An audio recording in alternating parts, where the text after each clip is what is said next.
Welcome to A Quest for Metal. Today we are going to be reviewing the newest Iron Maiden album, Senjutsu. Holy shit, it just got released, and I'm gonna tell you straight away that it's fucking phenomenal. It's goddamn amazing. I am an Iron Maiden fanboy, maybe some bias in this here video, but golly, Iron Maiden got me into metal. You know, they was with me in my journey. I've been loving them ever since I got Brave New World. I know, I'm a fucking late bloomer. That was the first album I got back in 2000. And since then, been in love ever since. That's 21 years with them. They were the first band I ever saw live.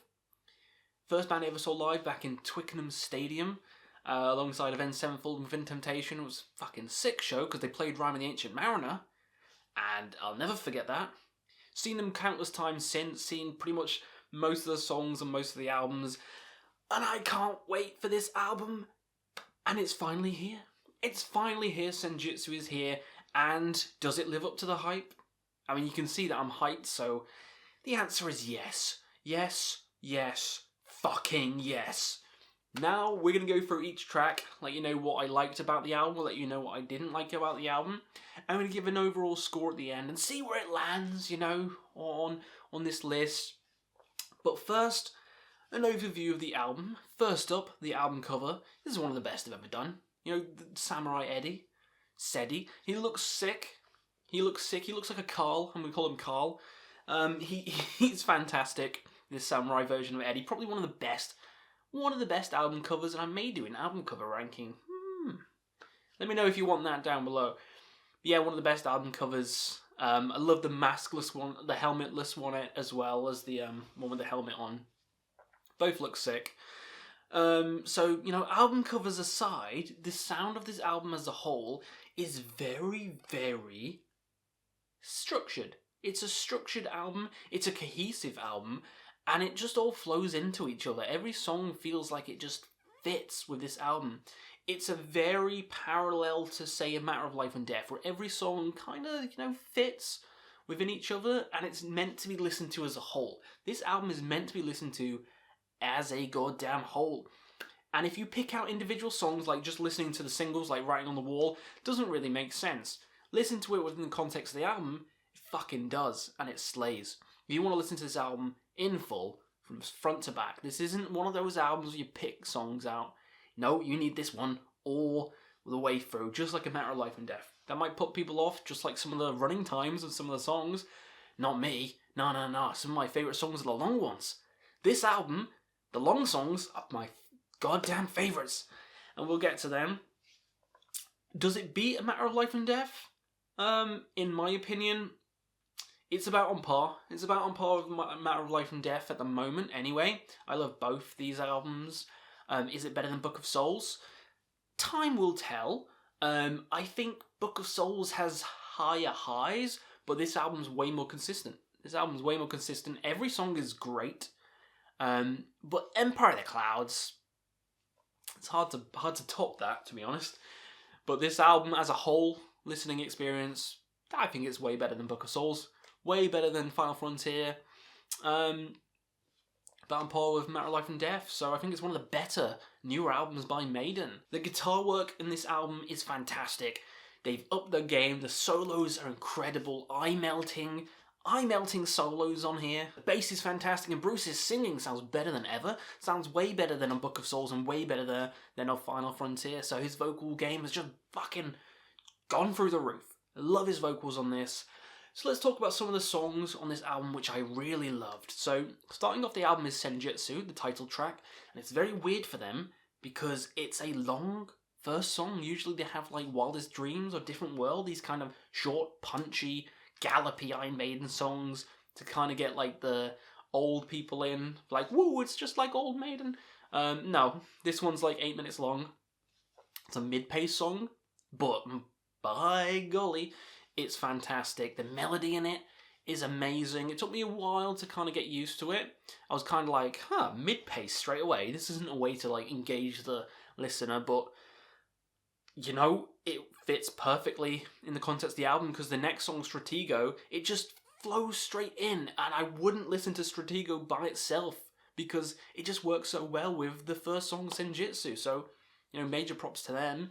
So yeah, Senjutsu is an amazing song which takes multiple listens to get into, in my opinion anyway. Second song, Stratego, which has been released already, so you're already familiar with that.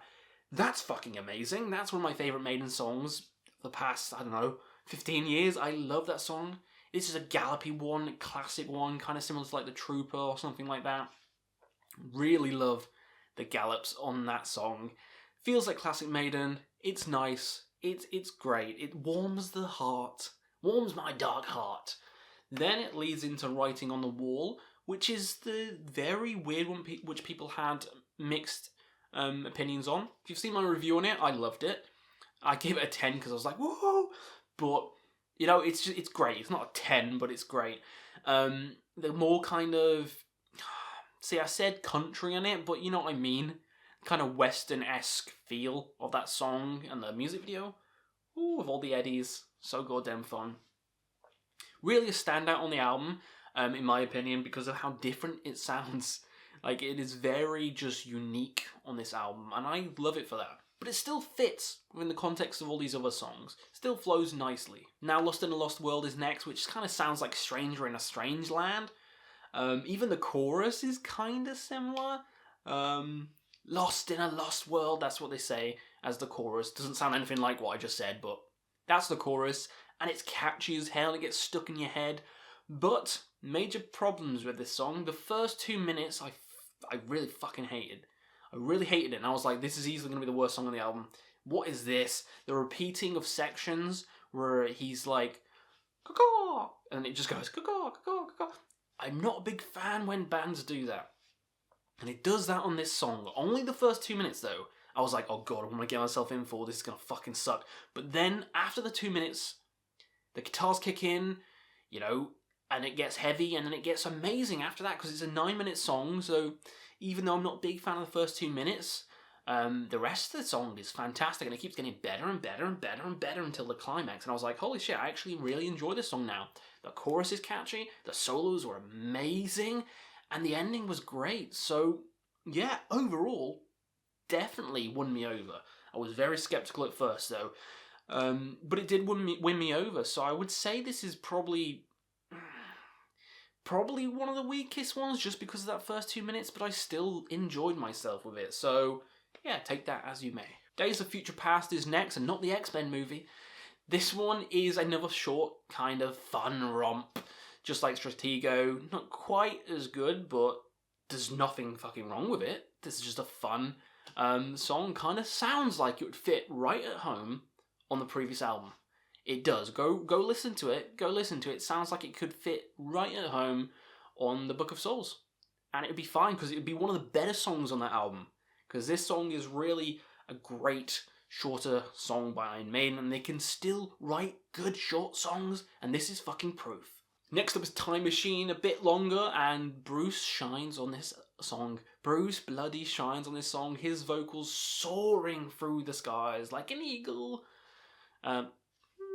The chorus is so catchy on Time Machine as well, and you feel like you're in a time machine back when you first discovered Maiden, re-loving them again, because yeah, that's what it feels like with this song and this album as a whole. So yeah, just big smile on my face for the entire song.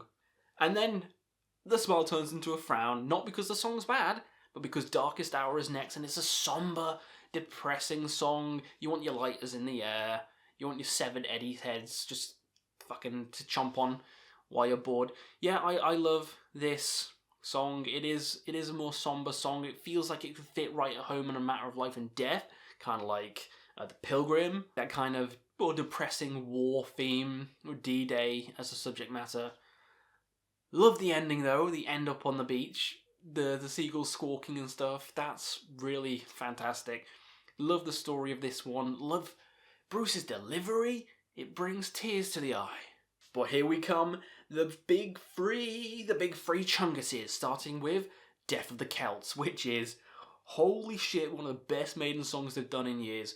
This kind of, Celtish vibe to it, with the acoustics, and the kind of folky nature of it. Holy shit, reminded me of The Klansman. A lot of people have said it before, but it does feel like The Klansman or Dance of Death, mixed into one.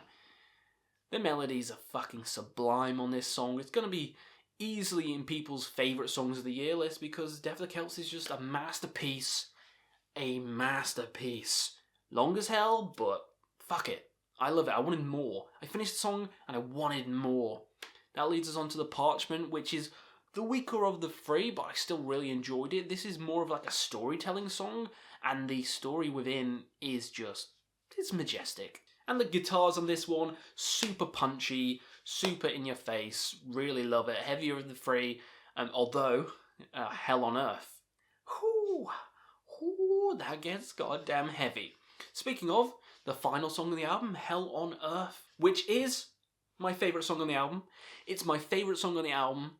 It gave me a jump scare when I was listening to it. You listen to the first part and you're like, oh, this is really beautiful, you know, this is really cool.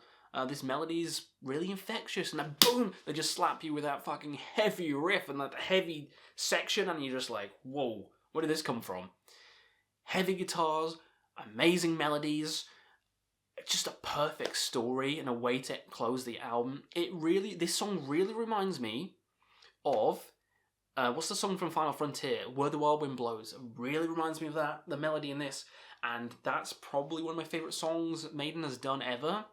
Don't at me. I love that fucking song. Probably one of my favourite songs they've ever done. So the fact that this reminds me of that, where it's not like a copy, it's like its own version, the melody is. So it's not like a blatant, like, oh, they're just rehashing old shit. It's not. Because I said it was heavy. And is that one heavy? Not really. I love it. I love it. It's my favourite song on the album. It's the perfect way to close it. Senjutsu is a great way to open because it's very different. And this is an amazing way to close it because it's one of the best Maiden songs I've done in a long time. So, overall, I thoroughly love this album. Score-wise, it's gonna be high. It's gonna be a 9.5. 9.5? No, I'm not going to do points. It's going to be a 9 out of 10. Not quite perfection. You know, it's not quite Power Slave. It's not quite Somewhere in Time. It's not quite Seventh Son or, you know, come on. You can't compare it to them. I still prefer Brave New World, but this is up there, man. This is still up there. Still one of the best albums of the year.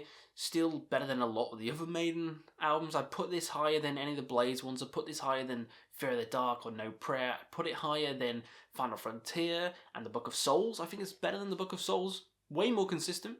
Way more consistent. So, I think it's a great goddamn album. Let me know if you want me to do another Iron Maiden album ranking down below, because I will do. Because I got that Iron Maiden fire in me now. Now we could do track list ranking and, you know, album art rankings, whatever you guys want. I'll do it. But yeah, overall, this album is fantastic. I thoroughly enjoyed it. Easy 9 out of 10 for me. Easy. Bloody easy. Let me know what you guys thought of the album down below. What's your favourite song on it? Do you hate Iron Maiden now? Do you love them? Let me know down below, and we'll see you again on another Quest for Metal.